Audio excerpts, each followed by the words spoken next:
Ang bawat butil ng palay ay katumbas ng butil ng pawis ng ating magsasaka.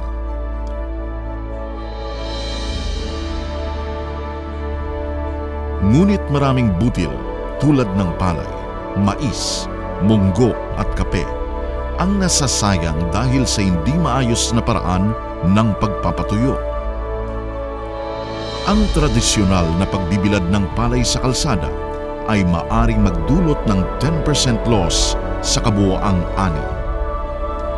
Ito ay nahahaluan ng dumi ng hayop at nadudurog ang bigas dahil sa maling sistema ng pagpapatuyo, kaya't bumababa ang kalidad at presyo nito.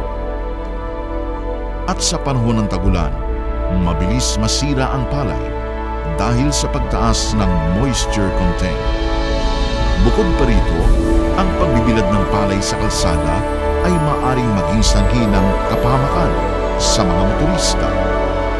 Isang mabisang alternatibo sa pagpapatuyo ng palay at iba pang mga butil, ang Portasol Dryer. Gawa ito sa aluminum trays at PVC pipes. Kaya't magaan, ligtas sa kalawang at madaling linisin. Kaya sa tamang paggamit at alaga sa Portasol habang buhay ang gamit. Base sa mga pagsusuri, 2 to 3 times faster ang drying rate ng palay sa Portasol. Mas mataas din ang milling recovery at head rise yield kumpara sa ibang paraan ng pagpapatuyo. Gumagamit ito ng natural solar power at dahil sa highly conductive ang material nito, pantay-pantay ang distribution ng init sa mga tray. Sa panahon naman ng tag-ulan, maaari itong gamitan ng artificially induced heat galing sa uling o rice hull cinders. May sapat na espasyo sa pagitan ng mga tray para mas mahanginan ang mga butil at maiwasan ang pamumuo ng molds. May takip na nagsisilbing proteksyon sa ulan at sa mga insekto.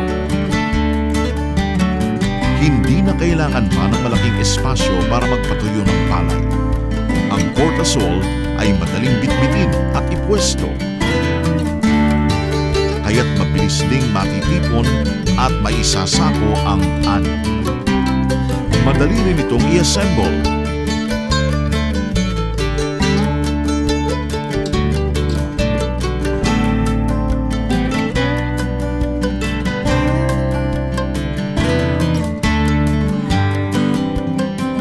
Portasol Dryer na isang imbensyon ni Francisco Popoy Pagayon ay naglalayong tulungan ang mga magsasaka para maiwasan ang spoilage ng kanilang mga ani, tumaas ang kalidad at maibenta ito sa mas mataas na presyo.